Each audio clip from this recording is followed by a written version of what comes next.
Speedline straps. That's gonna be okay.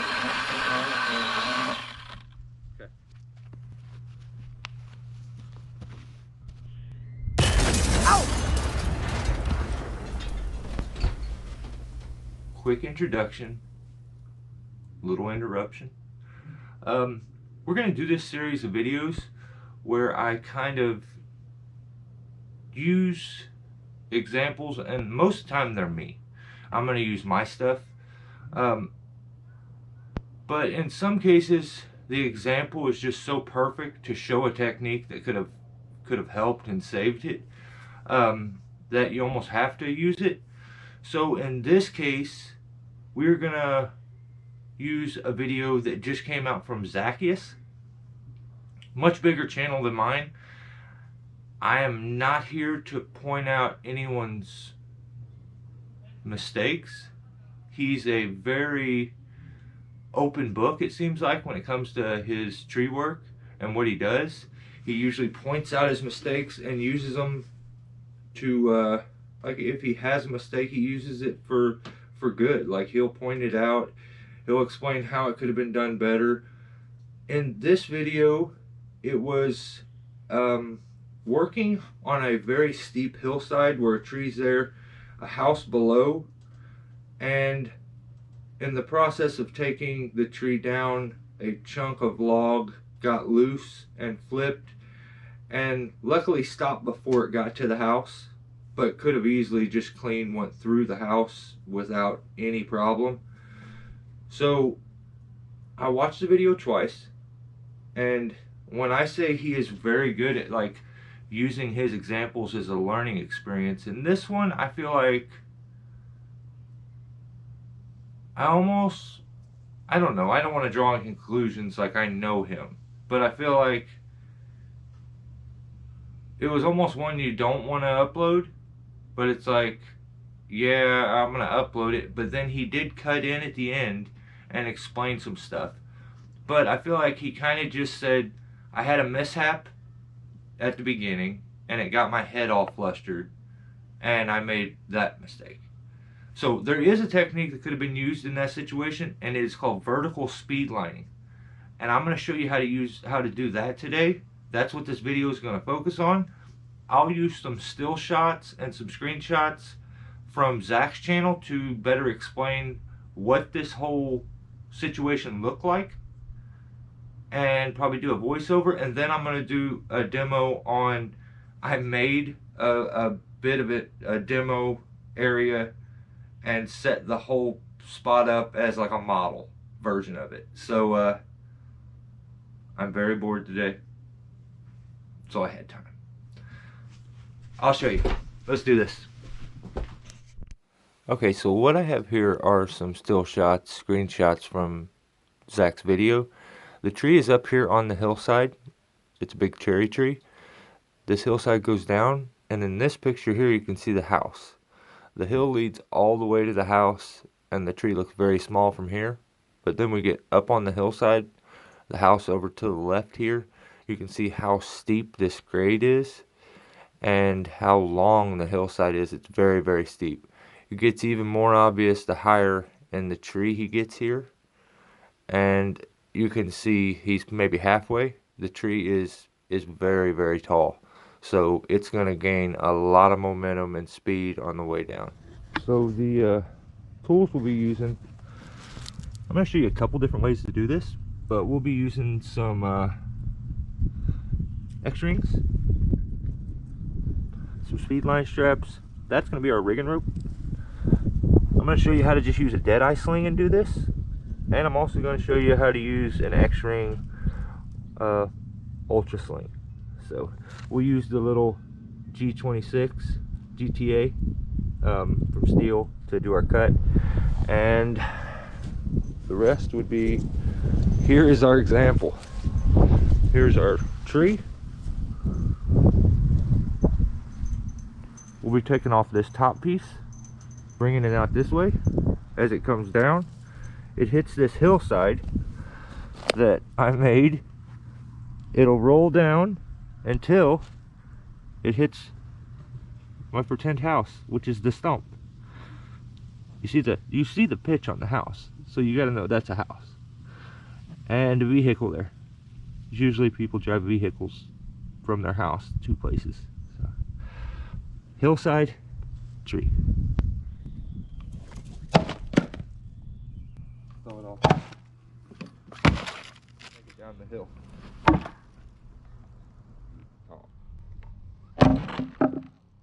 So I'm going to show you how to use this with, this is going to be a pretend bollard or porter wrap, and I'm going to show you how to do it without that and why it would sometimes be better to do it without it, because you can damage some equipment. So let's get into it and I'll explain everything else. Alright. So in Zach's video, what happened was he made his cut, the piece went off, it come down, hit the hill, and luckily stopped. It could have easily hit the hill again, went through the house. So as a climber, really the only way we can negate a lot of these things is to gain control. Control is what does everything for us. Without control, there becomes a lot of risk. So you need control of this piece. You know that you're on a hillside, you know deflection, and it can build speed on the way. So let's use a technique that'll give us control, that's quick and easy to set up. This technique is perfectly meant for these situations, and that's why I'm going to use this as the example to show you the technique and explain. First things first, we'll do it the easiest possible way. A Speedline strap, a rope, and your porter wrap. You holler down to your ground guy. You tell him, hey, go ahead and hook the porter wrap up. We're going to do this one a little different. Take your Speedline strap and you hook up. Okay. You need a rigging rope. So you need to anchor to a good section. So the way this is going to work is the limb. Let me set this up and I'll explain. Set it up there first, and then I'll explain some little setups that'll help. And what's going to happen is that chunk of wood, as it goes down,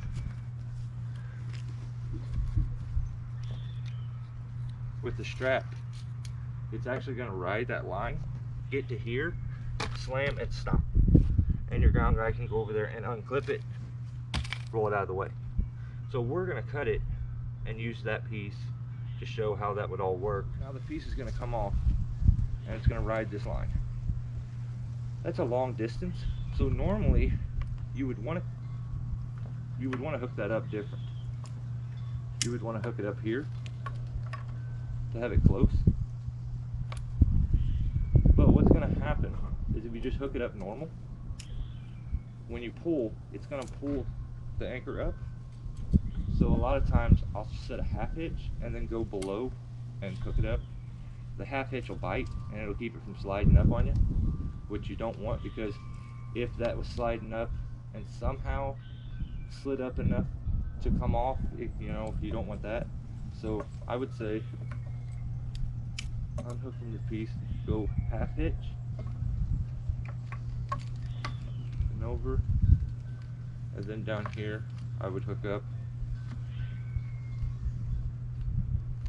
So now what's nice about this is where it was getting all the way to there before it would catch, now it's going to catch up here at this top crotch and it can't come off. So you cut your piece, it comes off. I'm just going to drop it and see. Okay, that, no problem. You could have got the system tighter and brought your half hitch up even more.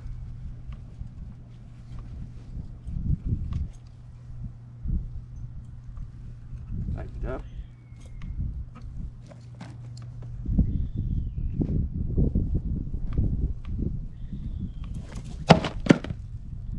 you can see, it lands much higher up on here. But having a porta wrap, what happens is this slams into that a lot of times. You get a lot of slamming pieces together. So when I show you using the X-rings, I'm going to show you how to avoid even having to use a porta wrap, and it works. So set this aside. Now let's use an X-ring. I prefer to use the X-ring. It's a dead-eye sling. I prefer to use this X-ring. So let me get closer to you guys. I'll show you how I set this up.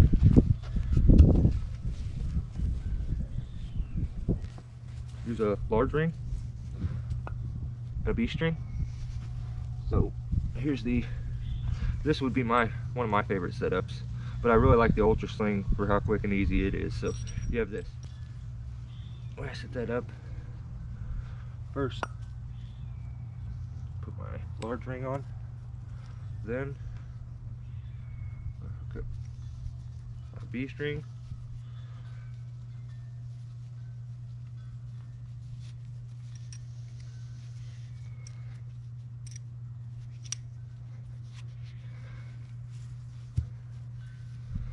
Drop that down to there.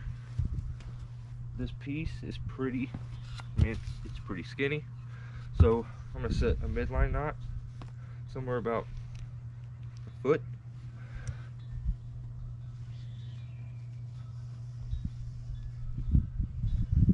There. Try to keep it up in the air so you guys can see.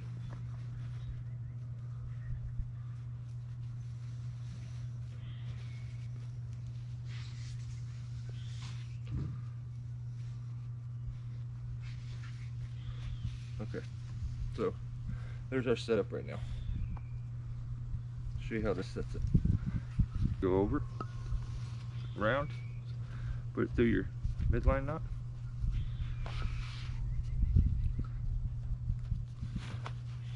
So there's your setup.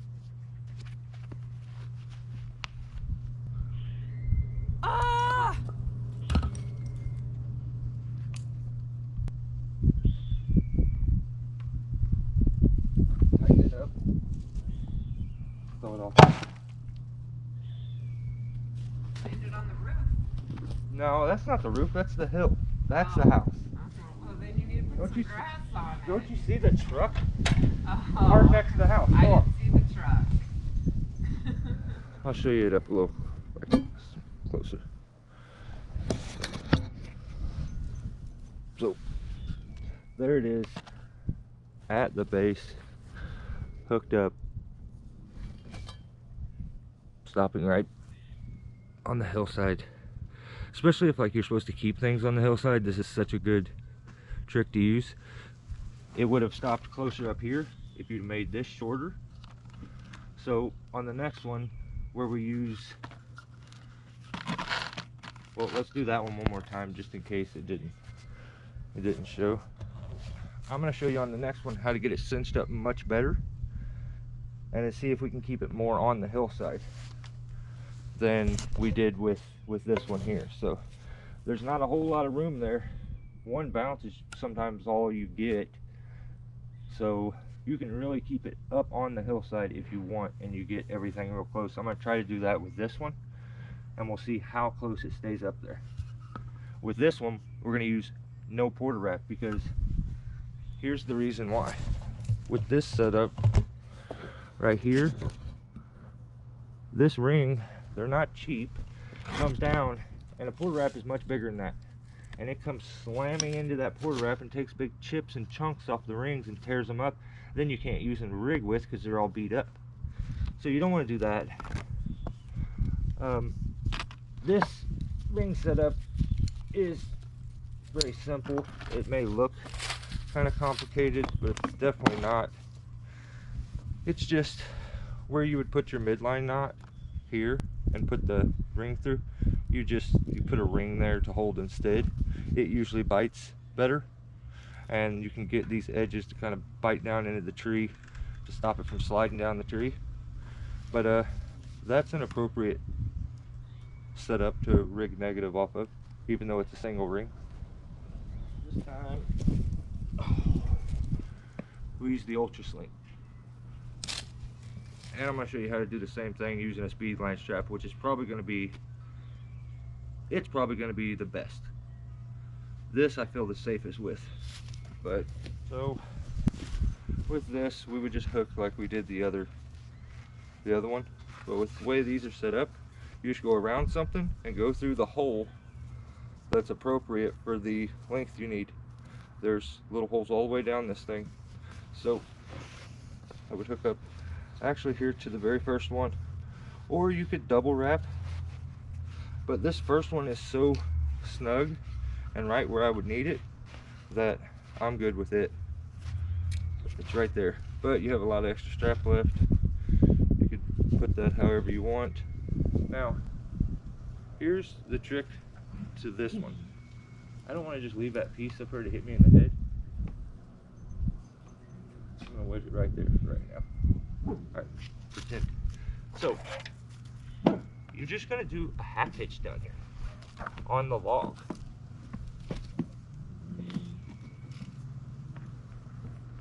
So, if you do this, I would say maybe instead of just going off there, because if you keep tension on that, it's going to keep it from being able to slide up, I would almost go back around again and go over here.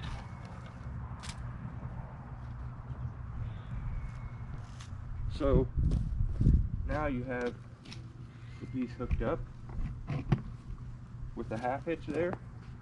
Your ground guy's just holding the rope, and we shoot the piece off, and let's see what it does. Let's see if we can keep it on that hillside. Now let's do this where we bring, keeping these points close together is where you're gonna like be able to gain more control. So set down, everything's set up, the half hitch is set up.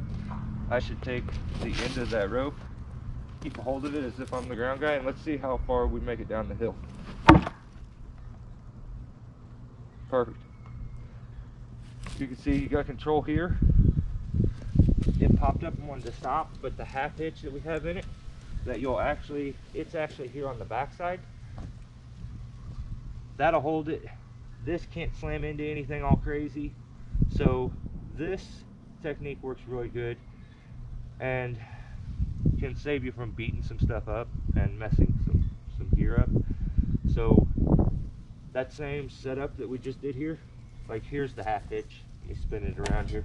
There's what was locking it up to keeping it from going anywhere up the tree, extending rope out, the friction that we created there. We were able to keep it up here on the hill like we wanted. So now let's just do that same thing with a Speedline strap. We just double wrap, get it to get into that bite and to use some strap up. So we keep things closer when these distances are shorter. So that's ready to go up there. Down here we want to put our half hitch. So we go, the rope's coming down right there. We go over. You could go that way and then pull back to get it in a bite. I want to leave a little so that I can hook up there and there. I mean, you could put another half hitch if you wanted, which is going to create like a Munters or whatever. And we go back up, and here's where the trick with this one is going to be. The reason you're going to be able to have all that extra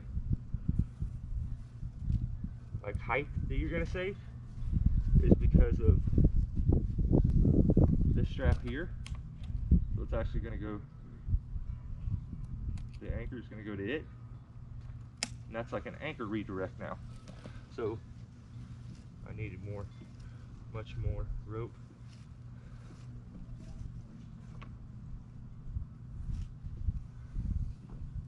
And then that will go up and hook to our piece.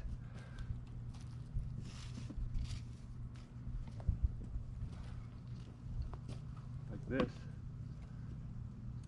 to our piece. Okay, so now we have it anchored off. I'm not even going to touch it because I put 2 half hitches. I know that it'll keep the friction on its own. I'm going to dump it. Let's see if we can keep it at the top. with no problem. You can see the redirect. The anchor redirect kept these distances much shorter instead of it being this much, which would have added a bunch of rope, which would have sent it further down. But vertical speed lining doesn't seem like much control, and isn't true, like really, you could have much more control if you were just doing regular rigging.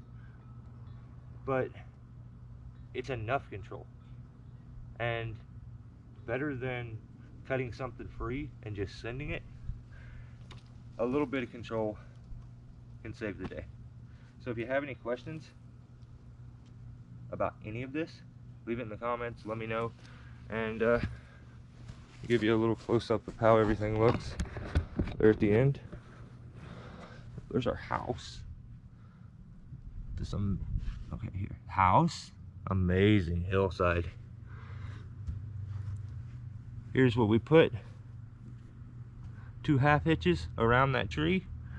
It allowed it to get onto the hillside, but no further down.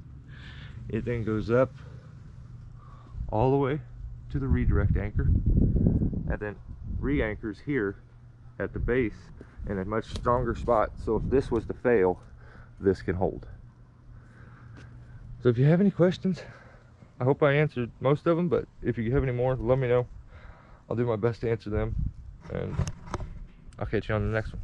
Also, this is not a video of me pointing out anybody's flaws. Zach is an extremely good tree climber, and I'm definitely not the guy to be pointing out anyone else's flaws. You could probably check YouTube. I have more fails than anyone, so definitely not poking. Just trying to use it as a learnable experience. We'll catch you next time. Stay safe.